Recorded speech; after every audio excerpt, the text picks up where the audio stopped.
और शिक्षा पे बहस मैं आज कर रहा हूं। अध्यक्ष महोदय, विपक्ष के द्वारा लाए गए कटौती प्रस्ताव के समर्थन में खड़ा हूं और मुझे समझ में नहीं आ रहा है जो बिहार की शिक्षा व्यवस्था है उसकी शुरुआत कहां से करूं। तो समझ लें पहले। भगत सिंह, जब वही समझाने की कोशिश कर रहा हूं अध्यक्ष महोदय, वही सरकार को समझाने की कोशिश कर रहे हैं महोदय कि भगत सिंह 1928 में छात्रों के नाम चिट्ठी लिखते हैं जो कृति में छपता है महोदय। वो कहते हैं शिक्षा के बारे में कि जिन नौजवानों को कल देश की बागडोर हाथ में लेनी है उन्हें आज अकल के अंधे बनाने की कोशिश की जा रही है। तो ये जो शिक्षा व्यवस्था है महोदय, ये उसी की ओर ये इशारा कर रहे हैं। आज जो 15 साल में बिहार की जो शिक्षा व्यवस्था की जो बदहाली है, जो बेबसी है, इसकी चर्चा पूरी दुनिया में हो रही है महोदय। एक विद्यालय की मैं चर्चा करना चाहता हूं जो श्री कृष्ण सिंह स्वर्गीय इसी विधानसभा के मुख्यमंत्री हुआ करते थे, उनके नाम पर बेगूसराय में महिला विद्यालय है, महाविद्यालय है, जहां पे महोदय 15,000 छात्राएं पढ़ती हैं, लेकिन उन छात्राओं को पढ़ाने के लिए मात्र 19 प्रधानाध्यापक है, मात्र 19 टीचर है महोदय। तो 800 बच्चों को पढ़ाने के लिए एक टीचर और 8 कमरे में वो महाविद्यालय चल रहा महोदय। इधर उधर नहीं देखे, इधर देखे। 8 कमरे में महोदय वो विद्यालय चल रहा है, एक कमरे में 1500 बच्चियां बैठने की व्यवस्था है। यही है 15 साल का आईना महोदय शिक्षा का। हम महोदय कहना चाहते हैं कि बिहार में पहले पटना साइंस कॉलेज हुआ करता था, बीएन कॉलेज हुआ करता था महोदय, और उसके साथ मुजफ्फरपुर का LS college, RDS college, Darbhanga का सीएम साइंस कॉलेज, भागलपुर का टीएनबी कॉलेज, गया का गया कॉलेज जिसमें प्रेम कुमार जी पढ़े हैं, और अनुग्रह मेमोरियल कॉलेज जिसमें राज्य के बाहर के भी बच्चे 2005 के पहले पढ़ने आते थे, लेकिन 2005 के बाद एक भी राज्य के बच्चे इन कॉलेजों में नामांकन करने के लायक नहीं समझते हैं बच्चे। ये स्थिति बिहार के विश्वविद्यालयों का हो गया महोदय। तो और नई शिक्षा नीति की बात की जा रही है महोदय, नई शिक्षा नीति की बजट में भी बात की गई है। तो नई शिक्षा नीति के बारे में तो हम यही कहना चाहेंगे महोदय कि नई है शिक्षा नीति का और नया बना कानून, और पढ़ने वाले 3 जो मित्रों हैं, 3 पढ़ेंगे जाकर देहरादून की बाकी भैंस चराएगा। यही स्थिति उत्पन्न की जा रही महोदय।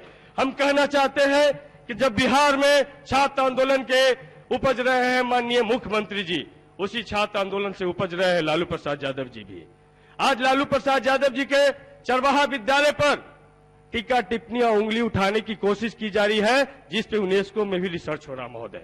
हम एक कहना चाहते हैं कि लालू प्रसाद यादव जी का सोच को समझिए कि उन्होंने कहा ए सुअर चराने वालों, ए भेड़ चराने वालों, ए भैंस चराने वालों, ए बकरी चराने वालों, ए जूता बनाने वालों, ए ताड़ पे चढ़ने वालों, ए बैगन बेचने वालों, पढ़ना लिखना सीखो।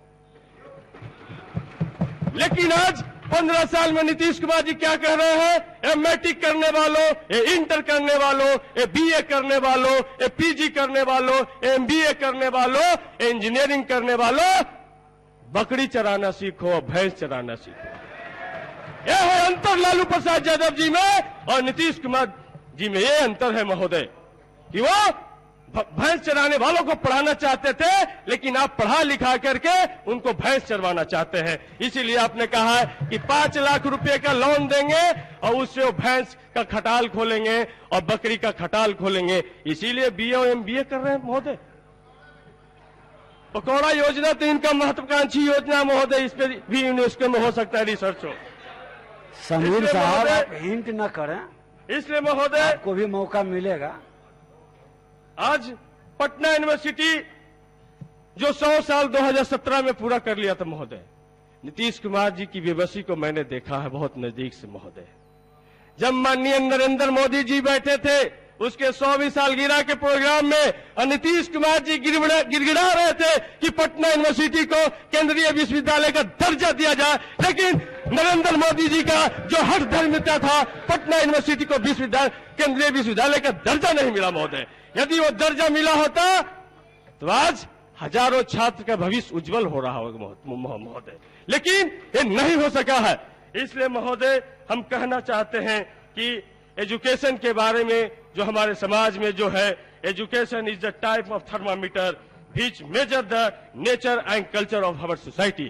तो महोदय, इस तमाम एजुकेशन से ही दुनिया में सब चीज नापा तोला जा सकता है। इसीलिए गौतम बुद्ध ने भी कहा है बुद्धम शरणम गच्छामि।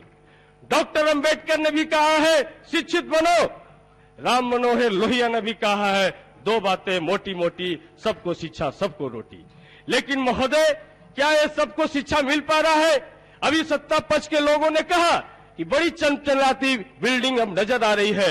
मैं कहना चाहता हूं 15 साल में जो प्राइमरी स्कूल और मिडिल स्कूल का ये हालात बना दिया गया है, यहाँ पे पॉलिसी मेकर के एक भी बच्चे उस विद्यालय में नहीं पढ़ते हैं और न उसको पढ़ने के लायक समझते हैं। और 2005 के बाद जब दलित पिछड़े के बच्चे तेजी से इस विद्यालय की तरफ लालू प्रसाद यादव जी के प्रयास से जब जाने लगे तो तेजी से सरकारी विद्यालयों को नष्ट किया जाने लगा, बर्बाद किया जाने लगा और निजी विद्यालय के लिए दरवाजा खोल दिया गया। महोदय, आज बिहार में माननीय शिक्षा मंत्री बैठे हैं। बताइए कि जो 5,000 रुपया से ज्यादा का इनकम कमाता है वो अपने बच्चों को सरकारी विद्यालय में नहीं पढ़ाना चाहता। महोदय, ये स्थिति आ गई है।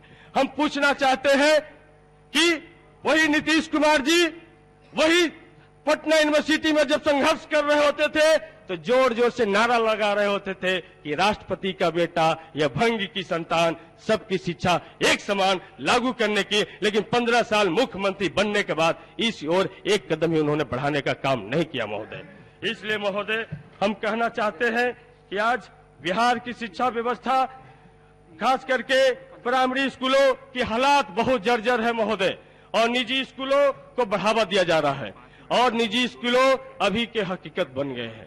लेकिन निजी स्कूलों में फीस के नियंत्रण पे, शिक्षा की गुणवत्ता पे, वहां की टीचरों की गुणवत्ता पे, वहां के कैंपस की गुणवत्ता पे कोई ध्यान नहीं दिया जा रहा है। इस पर जितना स्कूल को मन होता है उतना फसूल। आपका समय समाप्त हो गया है महोदय। नए सदस्य महोदय 1 मिनट और दिया जाए महोदय।